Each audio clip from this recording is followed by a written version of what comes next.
जीनों पे बनाए रखा प्रभु जी, हमारे पापों के अनुसार हमसे व्यवहार नहीं किया, इसलिए हम आपका धन्यवाद करते हैं पिता परमेश्वर। We give you glory and honor and we are thankful to you Lord for everything that you have done in our lives, that you are doing in our lives। प्रभु हम आपका धन्यवाद करते हैं। प्रभु इस सुबह के समय जब हम एक बार फिर से आपकी आराधना करने के लिए इकट्ठे हुए हैं, हम यही प्रार्थना करते हैं कि हमें से हर एक के जाने अनजाने गुनाहों को दया करके क्षमा करिए, हम यीशु मसीह के लहू से धो करके शुद्ध और पवित्र करिए प्रभु परमेश्वर, और होने दीजिए कि हम आत्मा सच्चाई से आपकी आराधना को कर सके। प्रभु हमारे बीच में, हमारे घरों में प्रभु जब हम आराधना करते हैं, आपकी सामर्थ्य उपस्थिति हमारे बीच में आने पाए और हमारे जीवनों में कार्य करने पाए। प्रभु त्रिएक परमेश्वर अपने नाम की महिमा को लीजिए और अपने नाम के निमित्त हमारे जीवनों में कार्य को करिए। प्रभु जिन्हें चंगाई की आवश्यकता है उन्हें चंगाई मिलने पाए पिता परमेश्वर, जो लोग आपकी सामर्थ से भरे जाना चाहते प्रभु आपकी सामर्थ से भरे जाए पिता परमेश्वर। प्रभु जी वो उन्हें दीजिए कि पिता परमेश्वर हर बात में सिर्फ और सिर्फ आपको महिमा मिलने पाए। सारा आदर सारी महिमा आपको देते हुए इस विनती को यीशु नाम में हम मांगते हैं, आमीन आमीन हालेलुया हालेलुया। आइए इस गीत को मिलकर के गाएंगे, स्तुति तेरी मिलकर गाते, ग्रहण करो प्रभु आराधना।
आइए हम मिल करके उसकी स्तुति गाएंगे, इसकी महिमा गाएंगे और उसकी प्रशंसा करेंगे गीतों को गाते हुए। वो जीवित है सदा, मेरा यीशु मसीह वो जीवित है सदा। Hallelujah hallelujah. ये तालियों को बजाते हम उस जीवित परमेश्वर की महिमा करें।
अथॉरिटी है, उसकी सामर्थ, उसकी आत्मा हमारे लिए काफी है।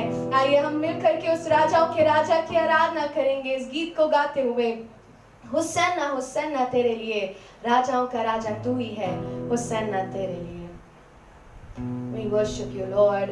वो जो राजाओं का राजा है, वो जो प्रभुओं का प्रभु है, हम उसकी आराधना करेंगे और मिलकर के कहेंगे कि हुसैना तेरे लिए।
Hallelujah, hallelujah, hallelujah. We worship you, Jesus. Hallelujah, hallelujah. We worship you, Jesus. Hallelujah, hallelujah, hallelujah, hallelujah. Jesus, we worship you, Lord. वो जो राजा है, वो जो प्रभु है.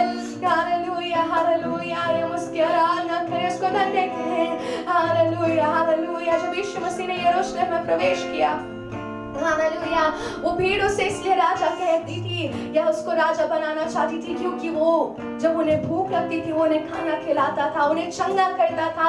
हालेलुया, उनकी आवश्यकताओं की पूर्ति करता था. Hallelujah, Jesus we worship you. उनके लिए चमत्कार करता था. Hallelujah, hallelujah, hallelujah. वो यीशु था जिसने आवश्यकता पड़ने पर जब कमी हुई तो पानी को दाखरस में बदल दिया. वो भीड़ जानती थी कि उनका राजा यदि यीशु मसीह होगा तो वो उनको छुटकारा दिला सकेगा. हालेलुया, उनकी आवश्यकताओं की पूर्ति कर सकेगा, वो उनको चंगाई दे सकेगा. हालेलुया, वो उनको खाना खिला सकेगा. Hallelujah, Jesus we worship you Lord. उनके लिए अद्भुत कार्य को कर सकेगा. हालेलुया, आज जब हम उस यीशु को जानते हैं, we worship you Lord. Hallelujah, ये जब हमने उसकी सामर्थ को चखा है और हम उस राजा को धन्य कहें.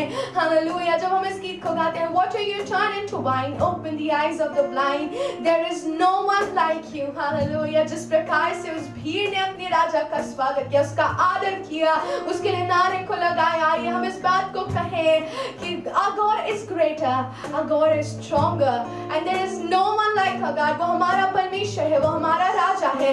हालेलुया. आइए हम उसकी स्तुति करें इस गीत को गाते हुए, विश्वास करें. Then when our God is for us, who can ever be against us? Hallelujah, hallelujah. He is our King who can protect us. Hallelujah, Jesus. We worship you, Lord. Hallelujah. Oh, we cheer. Hallelujah. We worship you, Jesus. Hallelujah, Lord. Hallelujah, Jesus. Hallelujah, Lord. Hallelujah, Lord. Hallelujah. What do you tell it to one? Open the eyes of the blind. There's no one like you. La, la,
हमारा दृढ़ है।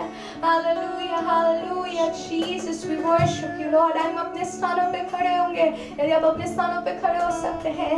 Hallelujah, इस समय है कि हम उससे यही कहें कि प्रभु आराधना करूँगा, मैं पूरे दिल से, मैं तुझको खोजूँगा संपूर्ण मन से। Hallelujah, hallelujah, your I am, Lord, your I am. Oh, we worship you, Lord Jesus. Hallelujah. We worship you, Jesus. Hallelujah. We worship you, Lord. Hallelujah. Hallelujah. Hallelujah. Hallelujah, Lord. Hallelujah. Hallelujah. Hallelujah. We worship you, Jesus. Hallelujah. इससे पहले हम इस गीत में जाएं, हम अपने हाथों को स्वर की ओर उठाएं और उससे कहें कि Lord, your I am. Hallelujah, hallelujah, hallelujah. Your I am, Lord. Hallelujah. I surrender myself. Hallelujah. मुझे अपने लोगों से धोखे के शुद्ध और पवित्र करिए. Hallelujah. मेरे विचारों को पवित्र करिए प्रभु. Hallelujah. Your I am to worship. Hallelujah, hallelujah, Lord Jesus. We worship you, Lord. Hallelujah, hallelujah, hallelujah, Lord. Hallelujah, hallelujah. Oh, we worship you, Jesus. Hallelujah, hallelujah.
here I am.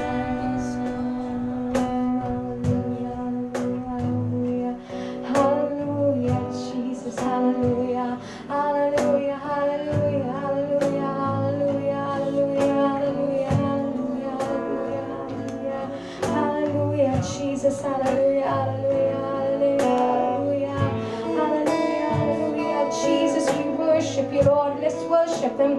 Hallelujah, let's worship Him. Hallelujah, hallelujah, hallelujah, hallelujah, hallelujah, hallelujah, hallelujah, hallelujah, hallelujah, hallelujah, hallelujah, मेरे हाथ में मैं तुझे ज्ञान और धन्यवाद प्रभु. Hallelujah, hallelujah, hallelujah, Jesus, hallelujah, Lord. दुनिया तेरा महिमा तुझे ज्ञान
thank you Lord, hallelujah, hallelujah। ये आराधना के भाव में बने रहे और अपने मन को वचन के लिए तैयार करें और आगे का समय प्रभु के दास के हाथों में सौंपती हूँ।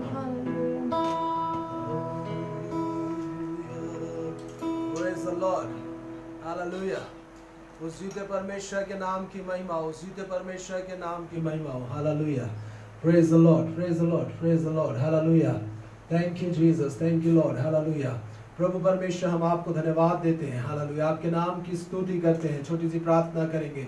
पिता परमेश्वर आपने अनुग्रह दिया ताकि एक बार फिर से हम इकट्ठे होकर के आपकी आराधना कर सके, इसके लिए हम धन्यवाद धन्यवाद धन्यवाद देते हैं। प्रभु यीशु मसीह में जो आपने हम पर अनुग्रह किया उसके लिए हम धन्य कहते हैं। आपके पवित्र नाम को महिमा देते, राजाओं के राजा, आपके पवित्र नाम को हम ऊंचा उठाते हैं, हालेलुया। एक बार फिर जब इस प्रातः के काल में पिता परमेश्वर हम आपके वचन के अध्ययन में और वचन की संगति में जाते हैं, आपका पवित्र आत्मा हमारी सहायता और अगुवाई करे। हम यीशु नाम में अनुग्रह को मांगते हैं पिता परमेश्वर, अपने पवित्र आत्मा को हमें से हर एक के ऊपर अधिकाई से ढेर दीजिए। आपकी इच्छा हमारे बीच में यीशु मसीह के नाम में पूरी होने पाए पिता परमेश्वर। वचन के सुनने सुनाए जाने में आपकी इच्छा यीशु नाम में पूरी हो जाए प्रभु जी, हालेलुया। पवित्र आत्मा परमेश्वर मेरी जीभ का खतना कीजिए, मेरे विचारों को अपने वश में लीजिए। बोलने वाला मैं नहीं लेकिन आप ही बोले और बातचीत करें, हालेलुया हालेलुया।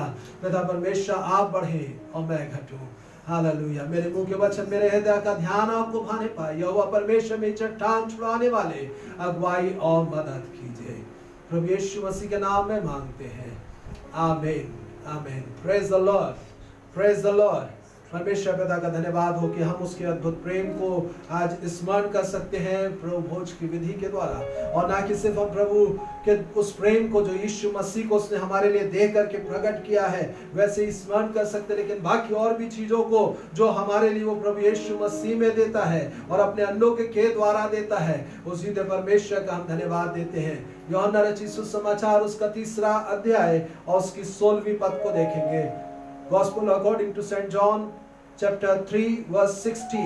हम सब इस पद को अच्छी रीति से जानते हैं और परमेश्वर का वचन यहाँ पर इस पद में जो हमसे कहता है वो इस बात को प्रकट करता है, क्योंकि परमेश्वर ने जगत से ऐसा प्रेम किया कि उसने अपना इकलौता पुत्र दे दिया, ताकि जो कोई इस पर विश्वास करे वह नाश न हो परंतु अनंत जीवन पाए। क्योंकि परमेश्वर ने जगत से ऐसा प्रेम किया कि उसने अपना इकलौता पुत्र दे दिया, ताकि जो कोई इस पर विश्वास करे वो नाश न हो परंतु अनंत जीवन पाए, हालेलुया। परमेश्वर ने अपना इकलौता पुत्र दे दिया और परमेश्वर का वचन हमको बताता है परमेश्वर तीनों पर अनुग्रह करता है, हालेलुया। और परमेश्वर हमको अनुग्रह पर अनुग्रह यीशु मसीह के नाम में प्रदान करता है। उस जीते परमेश्वर का हम धन्यवाद देते हैं। परमेश्वर का वचन यही रचित सुसमाचार उसके पहले अध्याय में इस बात को हम पर प्रकट करता है। परमेश्वर का दास वहां पर इस प्रकार से कहता है, पहला अध्याय Gospel according to St. John chapter 1 verse 17। परमेश्वर का वचन हमको वहां पे बता रहा है पहला अध्याय की 17 पद में, इसलिए कि व्यवस्था तो मूसा के द्वारा दी गई परंतु अनुग्रह और सच्चाई यीशु मसीह के द्वारा पहुंची। यानी परमेश्वर ने व्यवस्था को दे दिया मूसा के द्वारा, लेकिन परमेश्वर ने उसके बाद में हम पर व्यवस्था जो है पाप का ज्ञान कराती थी। व्यवस्था जो है परमेश्वर के बारे में जो परमेश्वर सोचता है, उसके बाद में अगर लोग उस वचन को नहीं मानते हैं, उसकी व्यवस्था को नहीं मानते हैं, तो परमेश्वर उनको दंड देता है। इस बात को प्रकट करती थी। लेकिन परमेश्वर का वचन यहाँ पे बोलता है परंतु अनुग्रह और सच्चाई यीशु मसीह के द्वारा पहुंची, हालेलुया।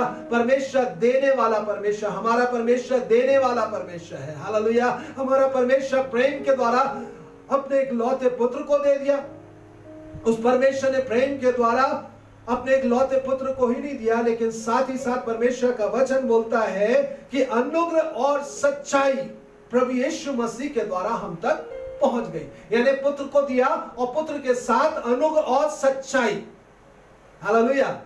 अनुग्रह वो चीज है जो हम मनुष्यों के खुद की मेहनत के द्वारा नहीं, लेकिन किसी की दया के द्वारा हमको मिलता है। अनुग वो चीज है जो कि किसी के करुणा के कारण से, अद्भुत प्रेम के कारण से, तरस के कारण से हमको मिलता है। सो परमेश्वर पिता ने प्रभु यीशु मसीह पर में हो करके हम पर अनुग्रह किया, और ना कि सिर्फ अनुग्रह किया लेकिन सच्चाई को जो जगत के लिए जरूरी थी, जिस सच्चाई को मनुष्य नहीं जान पा रहा था, शायद वचन के उस ज्ञान की कमी के कारण से नहीं पा रहा था, लेकिन प्रभु यीशु मसीह के द्वारा सच्चाई इस जगत में आ गई।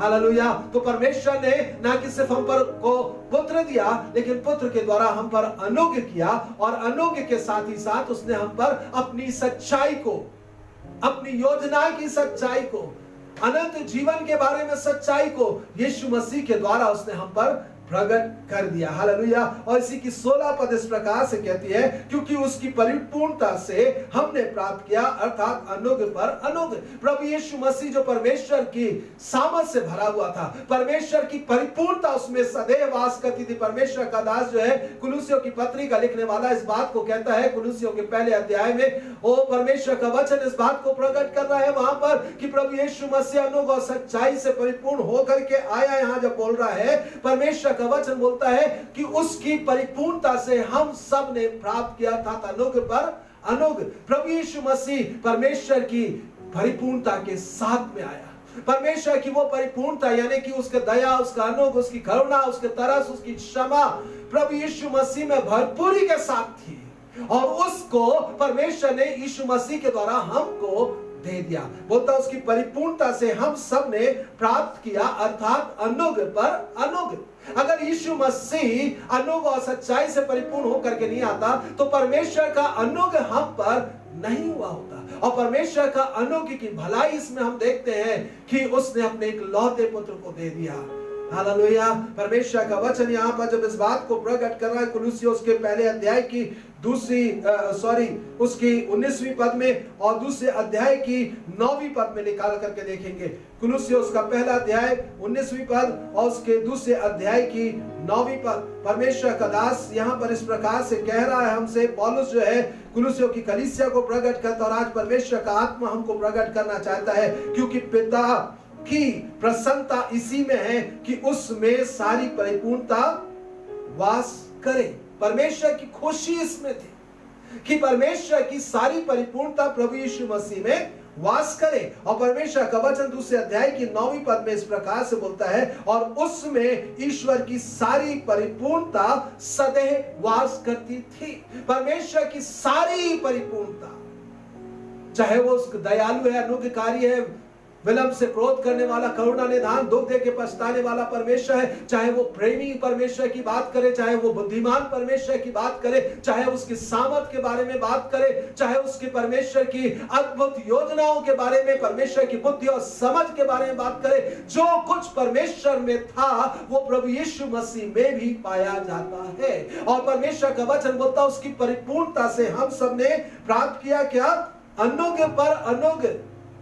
एक बार इंसान पाप करता है, परमेश्वर दया करता, जब वो परमेश्वर के पास आता है, क्षमा मांगता है, परमेश्वर से कृपा दया की भीख मांगता है, पापों की क्षमा मांगता, परमेश्वर उसके ऊपर अनुग्रह करके उसके पापों को क्षमा कर देता, क्योंकि प्रभु यीशु मसीह ने हम सब के पापों को अपने ऊपर उठा लिया है। प्रभु यीशु मसीह ने हमारे लिए हर दुख को सह लिया, ताकि उसके मारे जाने के द्वारा हम जीवन को प्राप्त करें। और परमेश्वर का वचन यहाँ पर बोल रहा है कि उस पर अनुग्रह हम प्राप्त करते। अगर फिर हमसे गलती हो जाती पश्चाताप करने के बाद, फिर भी वो हम पर अनुग्रह करता। अगर हम पश्चाताप कर लेते हैं और वो हम पर अनुग्रह करके हमको क्षमा करता, फिर अगर गलती हो जाती फिर अनुग्रह करता है, और जिसके कारण से आज भी हम जीवितों की जमीन पे पाए जाते हैं। हम मिट नहीं गए, ये उसकी अत्यंत करुणा का फल है, उसकी दया का फल है, उसके अनुग्रह का फल है। इसलिए उस जीवित परमेश्वर की ओर अपनी निगाहों को लगाए, जो हमारा देने वाला परमेश्वर है। मैंने कहा वो देने वाला परमेश्वर है,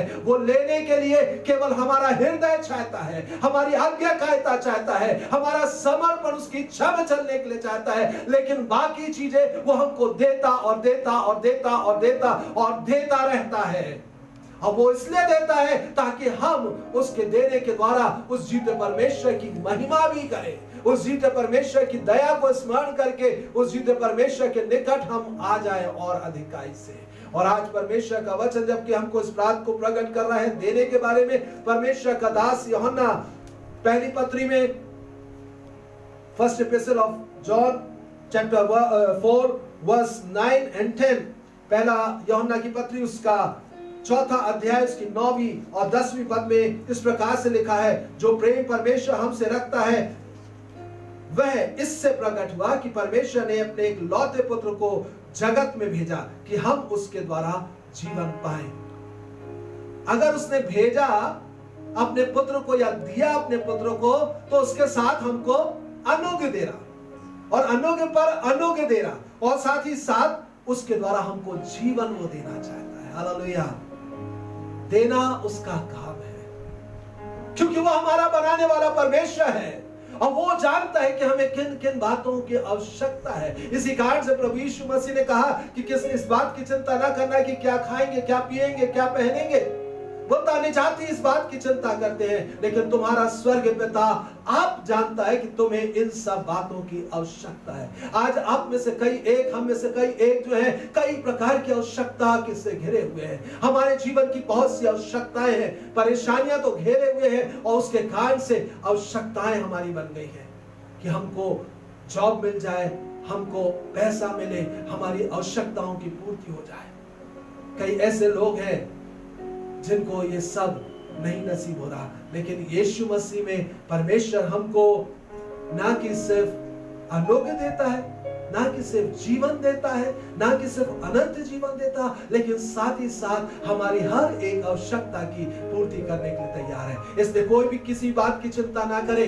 प्रिय, आज परमेश्वर इस बात को प्रकट करना चाहता है कि वह प्रेमी परमेश्वर है, और जिसके कारण से प्रभु यीशु मसीह ने उसके प्रेम के बारे में उसी मत्ती रचित सुसमाचार, जहां से मैंने 6वें अध्याय से बोला, उसी के परमेश्वर का वचन वहां पे 5वें अध्याय में इस बात को परमेश्वर प्रकट करता है कि परमेश्वर कितना ज्यादा प्रेमी है कि वह हमसे प्रेम करके हमारी हर एक आवश्यकताओं की पूर्ति करता। साथ ही साथ जो उससे अगर प्रेम नहीं भी करते हैं, पापी भी है, अगर अधर्मी है और उसके प्रेम से दूर है, उसके प्रेम का प्रत्युत्तर नहीं दिया, उसके बावजूद भी वह उनके लिए सूर्योदय करता है, वह उनके लिए मेघ बरसाता रहता है। हालेलुया। वो अद्भुत प्रेमी परमेश्वर है और वो प्रेम में सिद्ध है। हालेलुया। और उसके प्रेम के कारण से वो सब कुछ हमको देता है। सो यहाँ पे लिखा हुआ है, पहले यूहन्ना की पत्री उसके 4 अध्याय की 9वीं पद में बोलता है, परमेश्वर ने अपने एक लौते पुत्र को जगत के लिए भेजा कि उसके द्वारा हम जीवन पाए। प्रेम इसमें नहीं कि हमने परमेश्वर से प्रेम किया, पर इसमें है कि उसने हमसे प्रेम किया और हमारे पापों के प्रायश्चित के लिए अपने पुत्र को भेजा है। जब इंग्लिश में देखते हैं गेव लिखा हुआ है, गेव, बार बार बोलता दिया, हमारे पापों की प्रायश्चित के लिए भी उसने हमारे अपने इकलौते पुत्र को हमको दे दिया है, बल्कि उसने जगत को दे दिया। बोलता जगत से उसने ऐसा प्रेम किया कि उसने अपना इकलौता पुत्र दे दिया, ताकि जो कोई उस पर विश्वास करे, जो कोई विश्वास करे, चाहे किसी भी कुल का हो, किसी भी जाति, किसी भी भाषा का हो, किसी भी देश का हो, किसी भी रंग का हो, चाहे किसी भी कैडर का हो, परमेश्वर ने अपने पुत्र को हर एक के लिए दे दिया, ताकि जो कोई इस पर विश्वास करे वह नाश ना हो परंतु अनंत जीवन पाए। इसका मतलब वो हमको यीशु मसीह के द्वारा अनंत जीवन देता है, केवल साधारण जीवन नहीं, लेकिन अनंत जीवन भी देता है। परमेश्वर का वचन हमको बताता है, यशाया की पुस्तक में जब हम जाते हैं, उस भविष्यवाणी को देखते हैं जहां पे प्रभु यीशु मसीह के जन्म के बारे में भविष्यवाणी हुई। यशाया की पुस्तक उसके 9वें अध्याय में जब हम देखते हैं, उसकी 6वीं पद में परमेश्वर का वचन बोलता है, हमारे लिए एक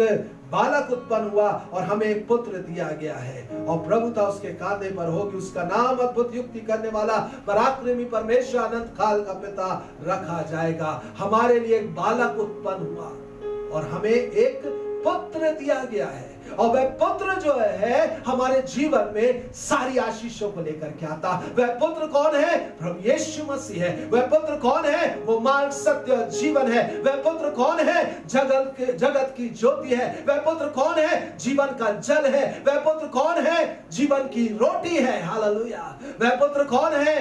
वो द्वार है स्वर्ग जाने के लिए।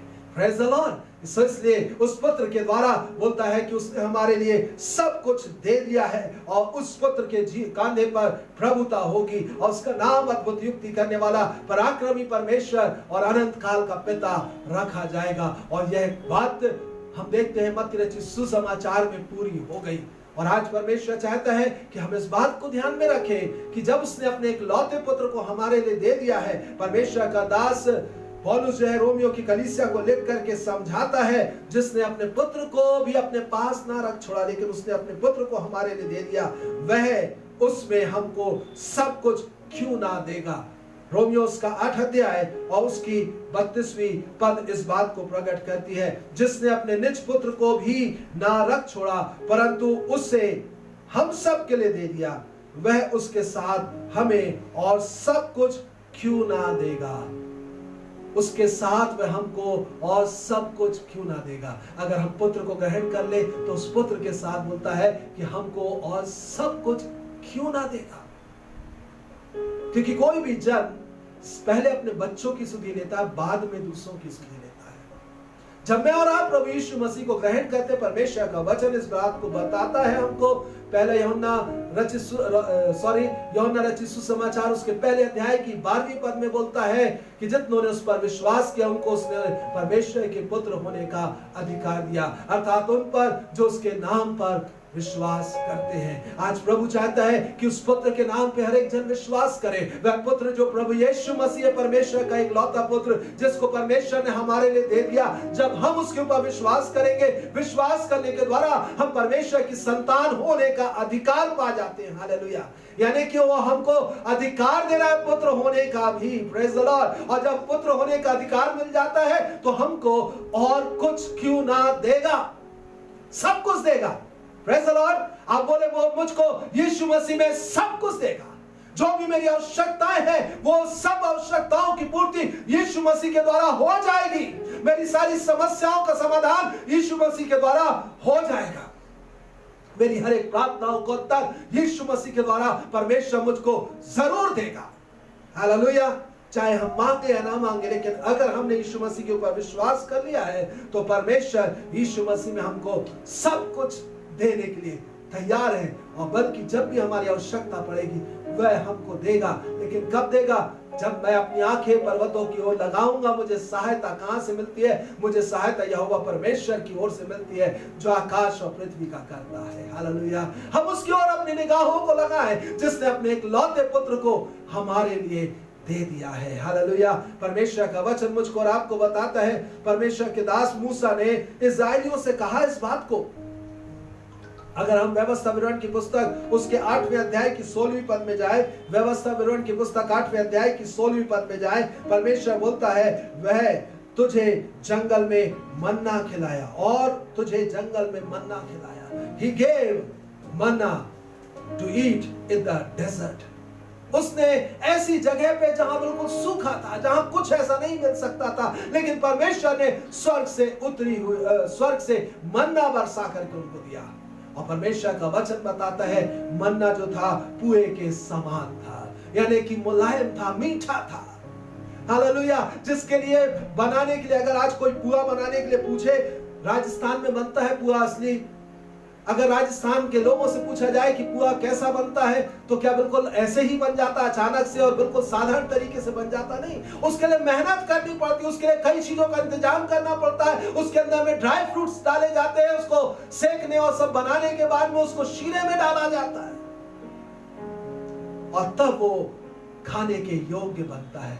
और वह चीज परमेश्वर ने इस्राएलियों को स्वर्ग से खिलाया, मन्ना खिलाया। बोलता डेजर्ट में तुमको, उसने तुमको जंगल में, रेगिस्तान में तुमको मन्ना खिलाया जैसे तुम्हारे पुरखा जानते भी ना थे, और इसलिए कि वह तुम्हें नम्र बनाए और तेरी परीक्षा करके अंत में तेरा भला करे। क्यों मन्ना खिलाया? ताकि परमेश्वर के लोगों का भला करे। मन में जो कुछ है उस बात को जाने। परमेश्वर चाहता है, जैसे कि कई बार मन की बातें जानने के लिए लोग नहीं मालूम इंसान के साथ में क्या क्या भलाई करते, उसके बाद धीरे से उसकी निकटता में आने के बाद उसके मन के भेदों को जान लेते। जैसे दलीला ने सैमसन के भेद को जान लिया, मन को बहलाया।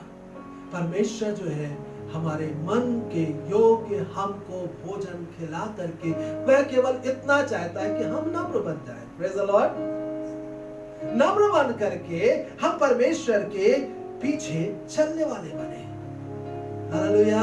नम्र बन के उसकी आज्ञाओं का पालन करें। तो परमेश्वर ने जंगल में मन्ना भी खिलाया। Praise the Lord. परमेश्वर हमारा अद्भुत रीति से खिलाने वाला परमेश्वर है और प्रभु यीशु मसीह उसी बात को लेकर के यूहन्ना रचित सुसमाचार में हमको प्रकट करते हैं।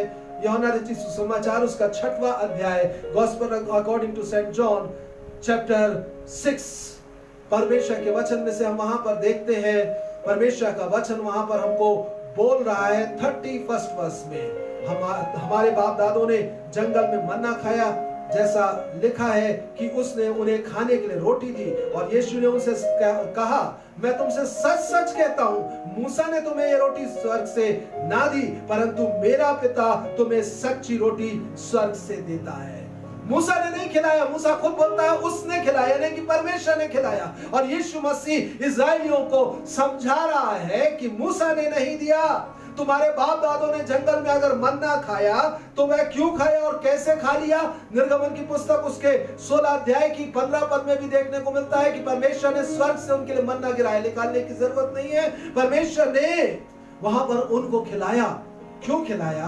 ताकि वह उनको नम्र बनाए। परमेश्वर ने क्यों खिलाया? ताकि उनका भला करे। परमेश्वर आज प्रभु यीशु मसीह को इस दुनिया में भेज करके मनुष्यों के लिए भलाई को उत्पन्न करता है यीशु मसीह के द्वारा। क्योंकि प्रभु यीशु मसीह यहाँ पर बोलता है उसकी 33वीं पद में, यूहन्ना के 6वें अध्याय की 33वीं पद में, क्योंकि परमेश्वर की रोटी वही है जो स्वर्ग से उतरकर जगत को जीवन देती है। हालेलुया। प्रभु यीशु मसीह इस जगत में इसलिए आया ताकि लोग उसके द्वारा जीवन और अनंत जीवन को पाए। और यीशु मसीह को परमेश्वर ने स्वर्ग से उतरी हुई रोटी बना करके भेज दिया ताकि लोग उसके द्वारा जीवन पाए।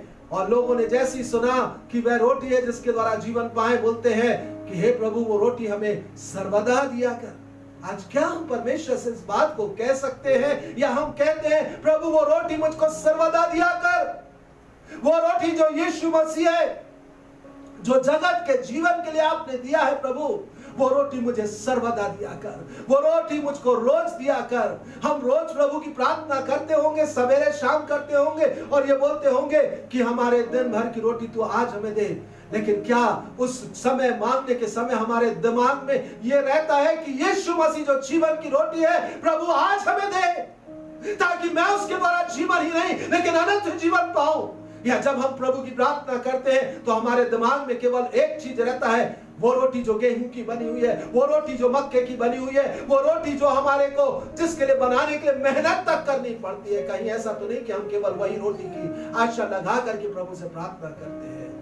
आज प्रभु चाहता है कि हम में से हर एक जन उस स्वर्ग से उतरी रोटी जो प्रभु यीशु मसीह है उसको खाएं। क्योंकि प्रभु यीशु मसीह बोलता है 35वीं पद में, यीशु ने उनसे कहा, जीवन की रोटी मैं हूं, जो मेरे पास आएगा वह कभी भूखा ना होगा और जो मुझ पर विश्वास करेगा कभी प्यासा ना होगा। हालेलुया। वो जीवन की रोटी को अगर हम खाएंगे तो हम ना भूखे होंगे ना प्यासे होंगे। हालेलुया। वंडरफुल। ऐसी रोटी है जिसको खाने से ना भूख लगती है ना प्यास लगेगी। अद्भुत रोटी। आज अपन लोग जो रोटी खाते हैं, साधारण रोटी जिसके लिए अपन मेहनत करते हैं, जिसको अपन बनाते हैं, पकाते हैं, खाते हैं, उस रोटी को खाने के बाद में हमको प्यास लगती है। हाँ या नहीं? है ना? हमको प्यास लगती है। लेकिन प्रभु यीशु मसीह जो स्वर्ग से उतरी रोटी है उसको खाने के बाद हमको ना फिर भूख ना फिर हमको प्यास होगी। Praise the Lord. वो हमको अपने सामर्थ के द्वारा तृप्त कर देगा। Praise the Lord. वो अपनी सामर्थ के द्वारा हमको तृप्त करेगा। इसलिए प्रभु यीशु मसीह ने बोला था कि जो प्यासा हो मेरे पास आए और मुझ में से पिए। Praise the Lord. Yeshu Masih उस स्त्री से कहता है कि यदि तू जानती कि जिससे तू बात कर रही है तू उससे मांगती हो वह तुझे जीवन का जल देता। Praise the Lord. आज प्रभु यीशु मसीह ना कि सिर्फ स्वर्ग से उतरी रोटी है लेकिन वो जीवन का जल है। वो ऐसा जल है जिसके जीवन के अंदर में आ जाता है, वो उमड़ता हुआ सोता बन जाता है। Praise the Lord. आज प्रभु हमसे चाहता है कि उस रोटी को हम खाएं अपने जीवन में, ताकि हम अनंत जीवन को प्राप्त कर लें। प्रभु यीशु मसीह इस रोटी के बारे में जब बात करते हैं, उसके बारे में हम थोड़ा सा रुक करके और देख लेंगे, और प्रभु के वचन में से हम आज सीखेंगे, जबकि हम प्रभु भोज की विधि को स्मरण करने जा रहे हैं जो यीशु मसीह ने हमारे लिए ठहराया। उससे पहले मैं आपसे चाहूंगा कि हम परमेश्वर के वचन में से इन बातों की तरफ ध्यान दें कि परमेश्वर का पुत्र यीशु मसीह जो हमारे लिए दिया गया है, वह प्रभु यीशु मसीह हमारे लिए अनंत जीवन के लिए दिया गया, हमको स्वर्ग ले जाने के लिए दिया है। परमेश्वर ने उस प्रभु यीशु मसीह को हमारे लिए हर प्रकार के आशीष बना करके दे दिया है। और प्रभु का वचन हमको बताता है कि प्रभु यीशु मसीह जो हमारे लिए जीवन के लिए देता है, रोटी के रूप में दिया गया है, प्रभु यीशु मसीह इसी 6वें अध्याय में हमको प्रकट करता है 48वें पद में, जीवन की रोटी मैं हूं। और 39वें पद में 48th वर्स, 49th वर्स, उससे आगे हम चलेंगे 51 वर्स तक। परमेश्वर का वचन बोलता है, जीवन की रोटी मैं हूं। तुम्हारे बाप दादों ने जंगल में मन्ना खाया और मर गए। क्यों? पिछले इतवार अपन देख रहे थे, क्योंकि उनमें से कई एक ने विश्वास नहीं किया, कई एक ने पश्चाताप नहीं किया, परमेश्वर के निकट आकर के परमेश्वर के योग्य नम्र और दीन नहीं हुए, परमेश्वर की इच्छा में नहीं चले, जिसके कारण से परमेश्वर उनसे नाराज हो गया और 40 साल तक वह उनसे रूठा रहा और कहा कि ये मेरे विश्राम में कभी प्रवेश करने ना पाएंगे। लेकिन यीशु मसीह जब इस दुनिया में आया है, जब मैं और आप उसको खाएंगे, ना कि उसके द्वारा हम केवल जीवन को पाएंगे, लेकिन साथ ही साथ हम विश्राम में प्रवेश भी करने पाएंगे। हालेलुया। प्रभु यीशु मसीह बोलता है, हे सब थके और बोझ से दबे लोगों मेरे पास आओ, मैं तुम्हें विश्राम दूंगा। मेरा जुआ अपने ऊपर उठा लो, मुझसे सीखो, क्योंकि मैं नम्र और मन में दीन हूं, और तुम अपने मनों में विश्राम पाओगे। आज वही प्रभु यीशु मसीह बोलता है कि तुम्हारे बाप दादों ने जंगल में मन्ना खाया और मर गए। 50वीं पद बोलती है, वर्स 58 बोलती है, यह वह रोटी है जो स्वर्ग से उतरी है, ताकि मनुष्य उसमें से खाए और ना मरे। क्यों दी गई? ताकि मनुष्य उसमें से खाए। इसलिए नहीं दी गई कि मनुष्य उसको बस देखते रहे, मनुष्य उससे केवल चंगाई को पाते रहे, मनुष्य उसको देख करके केवल उससे यही बोले, प्रभु मेरी ये समस्या का समाधान कर दे, वो समस्या का समाधान कर दे। लेकिन परमेश्वर चाहता है कि मनुष्य उसमें से खाए, यानी उसकी बातों को अपने जीवन के अंदर ले, उसको अपने जीवन के अंदर पछाए, ताकि उस प्रभु यीशु मसीह के द्वारा हमको जीवन और अनंत जीवन मिले, हम ना मरे। हालेलुया। बोलता है उसको खाएं और ना मरे। आज इंसान जो कोविड-19 है उसके कारण से डरा हुआ है, क्योंकि लोगों को यही समझ में आ रहा है कि उसके द्वारा मृत्यु आ रही है, और बहुत से लोग हजारों और लाखों की तादाद में मर चुके हैं। लेकिन यीशु मसीह को अगर हम खाएंगे, प्रभु यीशु मसीह बोलता है, जो मुझको खाएगा उसमें जीवन है, और मैं उसे अंतिम दिन फिर जिला उठाऊंगा। Praise the Lord. हालेलुया। हम उसको खाएंगे तो बोलता है कि हम ताकि ना मरे। और प्रभु का वचन बोलता है, जीवन की रोटी जो स्वर्ग से उतरी है। 51वीं पद में बोलता है, 51st वर्स बोलती है, जीवन की रोटी जो स्वर्ग से उतरी है, यदि कोई उस रोटी में से खाएगा तो सर्वदा जीवित रहेगा, अनंत काल का जीवन पाएगा, सर्वदा जीवित रहेगा। और प्रभु यीशु मसीह बोलते हैं, जो रोटी जगत के जीवन के लिए मैं दूंगा वह मेरा मांस है। हालेलुया। जो रोटी मैं जगत के जीवन के लिए दूंगा वह मेरा मांस है। आइए इसी विचारों को इन्हीं दिमाग में रखते हुए लूका रचित सुसमाचार में चले, और परमेश्वर का वचन मुझको और आपको वहां पे प्रकट करता 22वें अध्याय की 19वीं पद में।